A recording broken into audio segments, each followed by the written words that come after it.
کہ آپ نہیں جانتے کہ میں 2 سال چپ رہ سکتا ہوں، میں خاموش ہو سکتا ہوں؟ یہ کیسی باتیں کر رہے ہیں؟ جی ہم نہیں کر رہے، یہ آپ کے بیہاف پہ جو لوگ کہہ رہے ہیں کہ ہم تو آپ کا چورن بیچنے کے لیے فوج کے پاس جا رہے ہیں، انہوں نے کہا جی میں نے 3 لوگوں کو نامزد کیا، اور بیرسٹر گوہر نے یہ باہر آ کے کہا کہ یہ کوئی کمیٹی نہیں ہے، یہ 3 لوگ ایسے ہیں کہ ان سے کوئی بھی بات کر سکتا ہے۔ اب مسئلہ یہ ہو رہا ہے کہ ان سے کوئی بات نہیں کر رہا۔ بالکل ٹھیک بات ہے کہ کور کمانڈر کے آفس میں بھی گئے، گنڈا پور صاحب جو چیف منسٹر ہیں ان کو جانا اور آنا کوئی ایسی بات نہیں ہے، لیکن اگر کوئی جنبش ہونی ہے تو ادھر سے ہی ہو سکتی ہے نا، کہ آپ ڈائریکٹ ایک کور کمانڈر سے مل رہے ہیں، یا تو آپ ریکویسٹ کریں گے، یا کور کمانڈر ان کے خیال میں وہ ریکویسٹ کرنے پہنچے ہیں کہ آئیں میں آپ کو ریکویسٹ کرتا ہوں آپ میرے سے ملنے کے لیے آ جائیں، اور آپ کو سنبھال کے بھی رکھا، الیکشن بھی کرایا، جتایا بھی ہے، سب کچھ کیا، کیونکہ ساری چیزیں اب تو اوپن ہے نا، کہ وہ چھپے ہوئے بھی تھے اور الیکشن بھی وہیں لڑ رہے تھے ڈیرہ اسماعیل خان میں، وہاں پہ بھی تو کنٹونمنٹ ہے نا دریائے سندھ کے کنارے پہ سارا، کہ وہاں پہ دن میں کمپین کرتے تھے، پھر انہیں کہا گیا کہ نہیں رات کو کیا کریں، تو کوئی رابطے چھپے ہوئے بھی نہیں ہے، اور خان صاحب کو بھی پتا ہے، انہوں نے آخر ایک اس کو چیف منسٹر بنایا ہے، رابطوں کے لیے ہی بنایا ہے، اور ان کے رابطے کی خواہش یہ ہے کہ مجھے پرانی سی محبت مل جائے، کوئی اور خواہش نہیں ہے ان کی۔ باقی وہ ٹھیک ہے، ان کا ایک منترا ہے P M L N Peoples Party اور ایم کیو ایم کے لیے کہ جی ان سے بات نہیں کرنی، باقی تمام مخالفوں سے کریں گے، اور انہوں نے کہا کہ میں ڈیل نہیں کروں گا۔ یہ بالکل مان لیں بات میری کہ کسی قسم کی ڈیل نہیں ہوگی، اور اصل میں وہ 4 ڈیل ہی رہے ہیں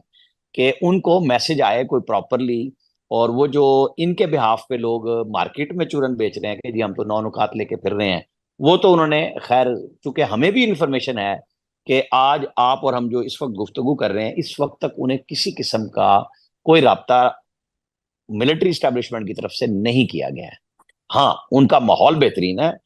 7 کمروں کے جو جیل کو توڑ کے ان کا کمرہ بنایا گیا ہے، بیرک بنائی گئی ہے، کھانے وانے سب چیزیں آ چکی ہوئی ہیں، کہ کوئی سہولیات میں مسئلہ نہیں ہے انہیں، جو انہوں نے اپنے اپوننٹس کے لیے بنائی ہوئی تھی، اور ان کے بارے میں بالکل ٹھیک ہے کہ سزائیں عدلیہ نے دی، لیکن جتنی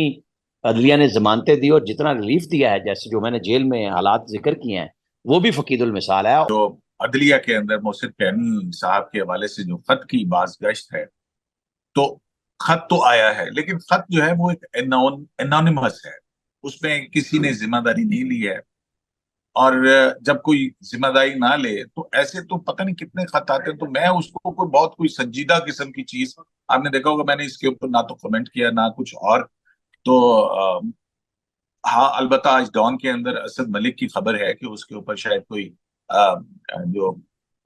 ہائی کورٹ ہے وہ اس معاملے پر جو ہے وہ کوئی ایکشن جو ہے وہ انیشیٹ کرے، اب وہ کس نوعیت کا ہو سکتا ہے وہ دیکھنے والی بات ہے، لیکن مجھے جو ہے وہ آئینی طور پہ جو ہے وہ میں یہ دیکھتا ہوں کہ ہائی کورٹ کے پاس کوئی سو موٹو پاورز تو ہے نہیں،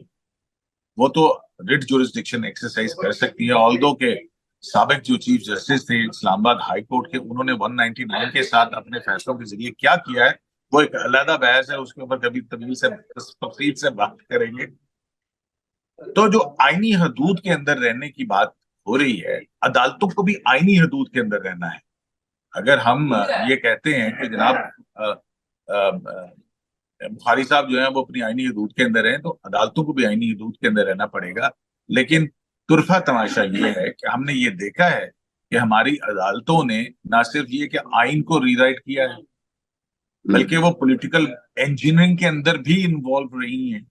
تو یہ وہ ساری چیزیں ہیں جو ہیں، اور ان سے خود کو الگ کرنا ہے، اور یہ بھی ہم نے دیکھا ہے،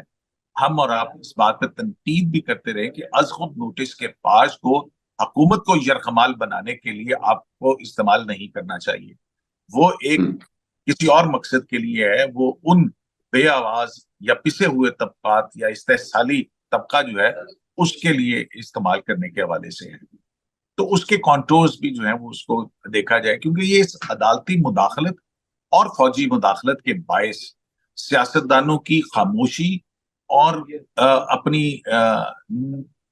وقتی فوائد کی وجہ سے ہم یہاں تک پہنچ چکے ہیں، تو اس میں تضاد ججز کے جوڈیشری کے اپنے اندر سے بھی آ رہے تھے، بار کونسلز کی طرف سے بھی آ رہے تھے کہ ان رولز کو جو ہے وہ ترمیم کی جائے، پھر بالآخر جو ہے یہ معاملہ بھی جب قاضی فیصلہ چیف جسٹس پاکستان بنے تو دسمبر 2023 کے اندر ایک کمیٹی بنائی گئی، اور وہ کمیٹی جسٹس منصور رشاد سینئر پیونی جج اور جسٹس منظور ملک جو کہ اس وقت جوڈیشل کمیشن کے ریٹائرڈ